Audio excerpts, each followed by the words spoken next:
Nama saya Agus Haryanto. Saya bekerja sejak Oktober 1997, cukup lama, hampir 19 tahun di sini sebagai manajer senior sejak awal sampai sekarang sama posisinya dari manajer Departemen Quality Assurance.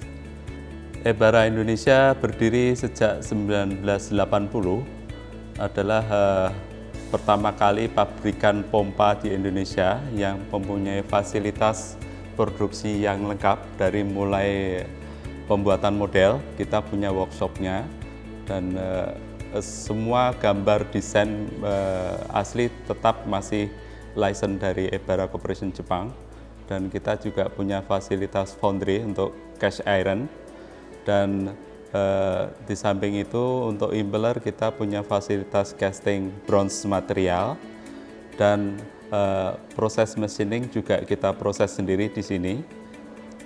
Terus selanjutnya proses assembling kita juga punya fasilitas.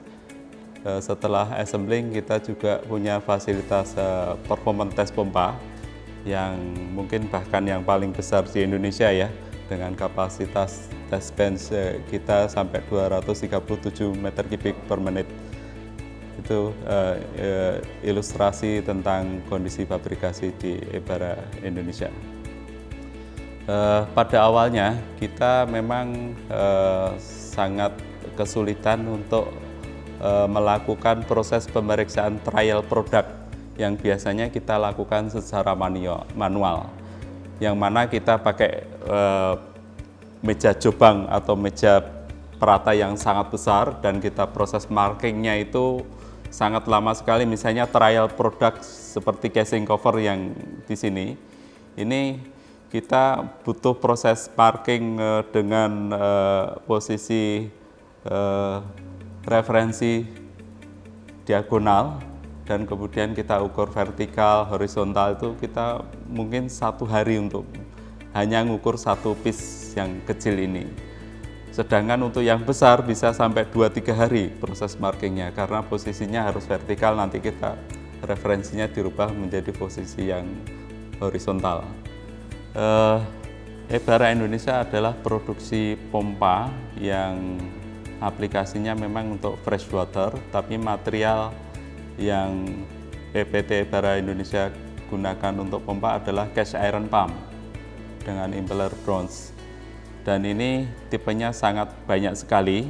Modelnya ada yang CN pump, CNE pump itu split case pump, dan FSE pump atau end suction pump, ada submersible pump di series, dan juga SDPP untuk aplikasi pompa pertanian, SZ untuk flood pump atau pompa banjir, dan juga fisheries aplikasi juga bisa. Jadi banyak model pompa yang sangat variabelnya sangat banyak sekali, sehingga kita butuh pengukuran yang lebih tepat guna, efektif, dan butuh waktu yang lebih singkat untuk proses kedepannya. GoScan 20 yang kita sedang gunakan sekarang. Kita fokusnya untuk trial part baru. Kita butuh yang sebelumnya kita marking casting manual, sekarang kita gunakan GoScan 20.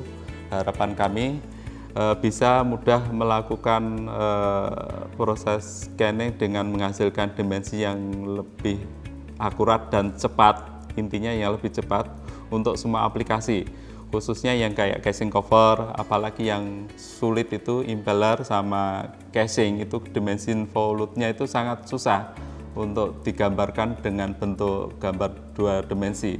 Makanya dengan GoScan kita harapkan bisa lebih cepat mendapatkan dimensi yang lebih tepat untuk kita bisa breakdown ke proses hasil report inspeksinya, dan kemudian kita breakdown ke gambarnya untuk di proses selanjutnya di pembuatan model. Dan kita bisa juga untuk menggunakan GoScan ini ke pengukuran model, yang selama ini model-model yang ada itu terus terang gambar-gambarnya mungkin sudah tidak ada arsipnya. Paling tidak untuk modifikasi, untuk develop lebih baru lagi, nanti kita bisa gunakan sebagai acuan dimensi untuk proses pembuatan model baru juga.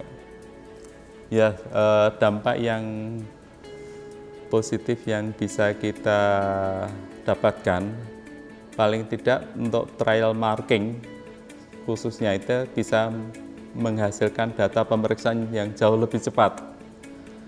Dan untuk proses yang konturnya sulit-sulit itu kan nggak bisa diakomodasi dengan pengukuran manual. Ini yang dampak positifnya itu Goscan bisa mendapatkan dimensi dengan posisi volute kontur atau posisi yang sulit bisa lebih mudah kita dapatkan untuk kita bisa breakdown menjadi gambar proses yang jadi acuan untuk proses produksi baik di pembuatan model maupun di proses machiningnya. Itu yang sangat signifikan yang nilai tambah nggak bisa didapatkan dari proses pengukuran manual. Sampai saat ini sih kita cukup bagus ya responnya. Cuma nanti ini kan istilahnya kan teknologi baru dan kita juga masih dalam proses pembelajaran.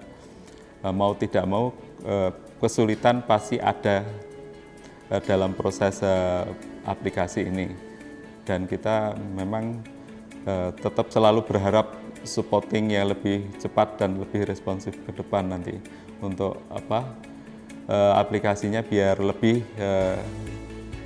bermanfaat dan lebih bisa kita optimalkan di penggunaan proses fabrikasi di Ebara Indonesia.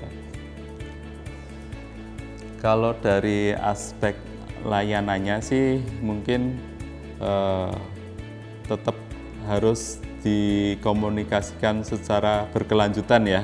Soalnya bagaimanapun juga faktor kesulitan aplikasi teknologi baru itu pasti ada di proses khususnya kontur-kontur atau volute yang positioningnya susah. Itu butuh pengalaman dari diri kami sendiri, dari inspektor kami maupun dari TWA-nya sendiri. Bagaimanapun mereka kan juga butuh media yang lebih aktual di fabrikasi agar nanti improvement pengembangan ke depan itu bisa lebih kompleks, yang lebih kompleks lagi bisa diantisipasi oleh TWA.